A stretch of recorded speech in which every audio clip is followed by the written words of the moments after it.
Programa em cartaz, um oferecimento Topázio Cinemas. Olá! Veja você o que é a natureza, como diria Zé Trindade. Na semana passada eu dizia que as estreias nos cinemas eram meio xoxas, né? Com Premonição 6 e Hurry Up Tomorrow.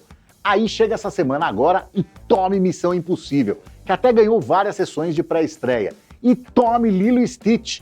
Duas baita novidades, né? Daquelas com cara de alta temporada, férias de julho. Tudo bem, é assim que é, né? Então vamos pra cima. E eu quero que você venha pra cima também. Eu duvido que você tem coragem de se inscrever no canal, de curtir e comentar nossos vídeos. Se o Tom Cruise foi capaz de ficar pendurado pra fora de um avião em pleno voo, você não vai fazer essas coisinhas que são bem mais fáceis de fazer? Quero ver. Bom, sobre Lilo e Stitch já tem vídeo aqui no canal, então vamos falar da outra novidade. Em Missão Impossível, o acerto final, a grande ameaça para o mundo continua sendo a Entidade, uma inteligência artificial ultrapoderosa e que está disposta a destruir o mundo. Para impedir isso, Ethan Hunt está disposto a ir das profundezas do mar até os céus. Isso, claro, com a ajuda de sua valorosa equipe. Tom Cruise ainda não tem um Oscar. E eu enfatizo o ainda. Ele já foi indicado 4 vezes. 2 como melhor ator, por Nascido em 4 de Julho, de 1989, e por Jerry Maguire, de 1996. Uma como ator coadjuvante, por Magnolia, de 1999, e uma como melhor produtor, na indicação a melhor filme de Top Gun Maverick, de 2022. Aí você pode me dizer, Caio Guimarães, mas o Tom Cruise nem é tão bom ator assim, dificilmente vai ganhar um Oscar. Pois se ele não tiver uma atuação digna do prêmio nos próximos anos, das duas uma. Ou vão dar um Oscar para ele, mesmo sem essa atuação assim tão boa, como fizeram com o Al Pacino, né, que cansou de oferecer atuações incríveis, mas foi ganhar com Perfume de Mulher, que está longe de ser o seu melhor trabalho, ou então vão dar um Oscar honorário pelo conjunto da obra. E não só pela enorme contribuição dele como astro, como chamariz de bilheteria, mas pelo amor que ele tem por esse negócio tão encantador que é o cinema. Porque ele não é só um ator, um fazedor de filmes. Ele ama a arte, o brilho por trás, a experiência cinematográfica. E luta por isso. É um batalhador do cinema. Se Hollywood tivesse mais uma meia dúzia de Tom Cruises, ela seria um lugar melhor. Se a era dos astros está em decadência, ele é um dos últimos representantes. A era de ouro de Hollywood foi a era dos grandes astros e estrelas. Eles eram contratados fixos dos grandes estúdios, ganhando verdadeiras fortunas e arrastando multidões aos cinemas. O período que vai do finalzinho dos anos 60 até o início dos 80 foi a era dos diretores. Todo o poder estava nas mãos dos cineastas. Os diretores tinham controle criativo total, ou quase isso. A partir dos 80, com o pessoal mais ligado ao marketing subindo na hierarquia dos estúdios, aos poucos, os chamarizes para o público foram deixando de ser atores, atrizes e diretores, e mais as chamadas propriedades intelectuais. Foi o início da era das continuações. Ou, para usar um termo que eu odeio para me referir à arte, mas que pelo uso consagrado eu sou obrigado a empregar aqui, as franquias. Todo filme de grande investimento já nasce como um candidato à franquia. O plano de negócios já é feito com as continuações em mente. O novo protagonismo, então, recai sobre os personagens. Nesse sentido, a Marvel e a DC realizaram o que provavelmente é o sonho de todos os outros estúdios: ter personagens com muito apelo de público, que em grande medida independem dos atores. Pegue a DC, por exemplo. Ela é dona de ninguém menos que o Superman.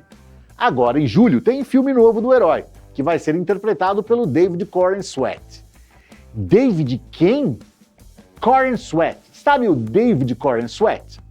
Pois é, ele é tão conhecido quanto Christopher Reeve, Brandon Routh e Henry Cavill eram quando foram escolhidos para fazer o Homem de Aço. Ou melhor, tão desconhecidos quanto. O que isso significa? Que pagar esses atores sai bem mais barato do que pagar um Leonardo DiCaprio, um Brad Pitt, um Tom Cruise, um Robert Downey Jr. Aí você vai me dizer, mas esses atores estão velhos para fazer o Superman? Sim, o que só comprova que aqueles caras que a gente realmente pode chamar de astros já estão no mínimo cinquentões. Não há mais superastros como esses entre os jovens. Qual a saída para esses astros, então? Virarem donos ou sócios das propriedades intelectuais. Como Tom Cruise com Missão Impossível. Para quem não sabe, Missão Impossível surgiu como série de TV e foram 2 encarnações, nos anos 60 e nos 80, em um total de 9 temporadas. Entre os inúmeros fãs do seriado estava Tom Cruise, que procurou a Paramount, dona dos direitos, para propor uma parceria de produção. Claro que o próprio Tom Cruise estrelaria, mas ele montou um ótimo time, com o grande Brian De Palma, de Carrie a Estranha e Os Intocáveis, na direção, e roteiro do ótimo Robert Towne, de Chinatown, e também de David Coeb, que é nada menos que o 9º roteirista de maior bilheteria do mundo, escrevendo filmes de Jurassic Park, Homem-Aranha e Indiana Jones. O primeiro Missão Impossível saiu em 1996, com aquela icônica cena do Tom Cruise sendo içado dentro de uma estrutura, que é uma cena tensa pra caramba, né? O sucesso do filme, que foi a 3ª maior bilheteria daquele ano, foi o sinal verde para que as continuações começassem a ser enfileiradas. E o interessante é que o Tom Cruise, no seu papel de produtor, não se preocupou, naqueles primeiros anos, em manter os filmes dentro de uma linha padronizada. Pelo contrário, ele foi contratando diretores com estilos muito diferentes, que imprimiram sua marca nas produções. O segundo, por exemplo, que eu considero o pior, foi comandado pelo chinês John Woo, na época badalado em Hollywood. Para o terceiro veio J.J. Abrams, da série Lost, e que revitalizaria Jornada nas Estrelas e emporcalharia Star Wars. Para o quarto, que recebeu o subtítulo Protocolo Fantasma, ele fez a curiosa escolha por Brad Bird, diretor de animações como Os Incríveis e Ratatouille, e que para mim era o melhor da série até aquele momento. Até que ele se encontrou com Christopher McQuarrie, diretor de todos, do 5º ao 8º que está estreando agora. Ele é um super parça do Tom Cruise.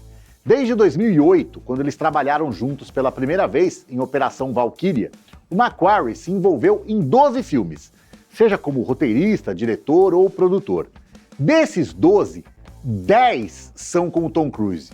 E ele tem, o Christopher McQuarrie, mais 3 projetos em andamento. Os 3 com o Tom Cruise. Nos 29 anos que se passaram desde o início da série, Tom Cruise passou de um quase jovem de 34 anos a um ainda mais jovem senhor de 62 anos. E a cada novo filme, as notícias não eram de que ele estava pegando mais leve, eram de que cada vez mais ele dispensava dublês para encarar as cenas de ação. Até em avião em decolagem ele subiu e até arrebentou o tornozelo ao saltar de um prédio para outro. Mas tudo isso foi superado agora com esse novo filme. Para começo de conversa, ele provocou até a mudança oficial de título do seu antecessor. Fora do universo de Star Wars, é bem raro um filme mudar de nome depois do lançamento. O Missão Impossível de 2 anos atrás mudou. Na época, o subtítulo dele era Acerto de Contas Parte 1. Isso pressupõe uma parte 2, né? Se é parte 1, tem que ter uma parte 2. Mas esse agora se chama O Acerto Final. Então, o Acerto de Contas Parte 1 foi renomeado simplesmente como Acerto de Contas. O uso da palavra final automaticamente faz a gente pensar que a história não vai continuar. Mas quando vê essa palavra, desconfie, viu? No caso de Missão Impossível, eu não apostaria o meu dinheirinho suado nisso não, eu acho que vai ter mais. E olha, eu vou te dizer, viu? Missão Impossível, o acerto final, é legal pra um caramba. Conseguiu superar o anterior, que eu achava o melhor até então, e sim, está ainda mais longo. Aliás, isso é praxe entre as continuações hoje em dia, né? É como se o filme crescesse em importância quanto mais coisas ele tivesse a dizer. Entre os 8 filmes da série, só do 4º pro 5º a duração diminuiu e ainda assim foram 2 minutinhos só. Com 2 horas e 49 minutos, o acerto final é 6 minutos mais longo que a já enorme parte 7 e dura praticamente 1 hora a mais do que o primeiro, de 1996. Boa parte desse tempo é gasto com um blá blá blá tecnológico, ainda que o roteiro seja esperto o suficiente para colocar de forma muito orgânica e natural na boca dos personagens a explicação do que está rolando, o que está em jogo e quais os próximos passos até. Infelizmente, uma parte ainda maior do tempo é gasta com algumas das melhores cenas de ação que os grandes estúdios de Hollywood podem pagar. Especialmente as duas últimas cenas não vão sair da sua cabeça tão cedo. Primeiro, a cena nas profundezas do mar, que é literalmente de tirar o fôlego. Quando você pensa que a situação do Ethan Hunt já é a pior possível, o roteiro continua acrescentando camadas de desafio e dificuldade para o personagem. Claro que é aquele exagero de sempre, aquela mentirada, mas cara, como é gostoso ser enganado pelo Missão Impossível e como esse novo capítulo capta tão bem a essência dessa série de filmes. Mas mesmo essa cena não te prepara para o que vem no final. Uma cena dividida em 3 frentes, cada uma mais tensa do que a outra, com destaque absoluto para uma batalha aérea com o Tom Cruise passando de um avião para o outro e lutando com o vilão enquanto isso. Coisa que só o cinema pode fazer por você. Ah, e quando estiver assistindo, não se esqueça, é o Tom Cruise de verdade lá em cima. Dublês dispensados. Sério, é de cair o queixo, para não falar outra coisa. Apesar de ele ser o cara em absolutamente todos os sentidos, Missão Impossível nunca se resumiu ao Tom Cruise. Se do filme passado para esse, o time de coadjuvantes perdeu as maravilhosas Rebecca Ferguson e Vanessa Kirby, ganhou a ótima Hannah Waddingham, da série Ted Lasso, e a impressionante Angela Bassett, como ninguém menos que a presidente dos Estados Unidos, e a gente gostaria que as duas tivessem mais tempo de tela. E quem entrou agora, e eu também gostaria que tivesse mais tempo de tela, é o super carismático Tramell Tillman, o impagável Miltic da excelente série Ruptura da Apple TV. Se você não viu, veja. Eu espero que deem um jeito dele entrar para a equipe do Missão Impossível, embora eu não veja muito como isso pode acontecer. Ah, sim, entrar para a equipe, porque como eu disse antes, meu nome é Caio, mas eu não caio nesse papinho de final. Eu acho que vai continuar. A única coisa que parece que dá mais cara de final para esse filme é o esforço em fazer a conexão com os 7 primeiros, amarrando toda a saga como parte de uma grande história. E também a ameaça, o vilão do filme, que é a entidade, que surge como uma ameaça global, tão plausível quanto possível em um filme desse tipo. Tão plausível, aliás, que dá quase para dizer que algo assim está em marcha. Talvez não de forma tão centralizada, mas o poder que a entidade tem de criar uma realidade paralela, em que a gente não sabe muito bem no que acreditar, se aquilo que a gente está vendo é mesmo a verdade, que é tão somente uma larga escala do avanço absurdo que a gente tem notado nas ferramentas de inteligência artificial. É um horizonte muito preocupante que quem viver verá onde isso vai dar. Tenso, empolgante e um tiro certeiro, Missão Impossível, o acerto final, está em cartaz nos cinemas com classificação indicativa 14 anos e a duração é aquela que eu falei, que castiga a busanfa. 2 horas e 49 minutos, mas passa mais rápido do que você imagina.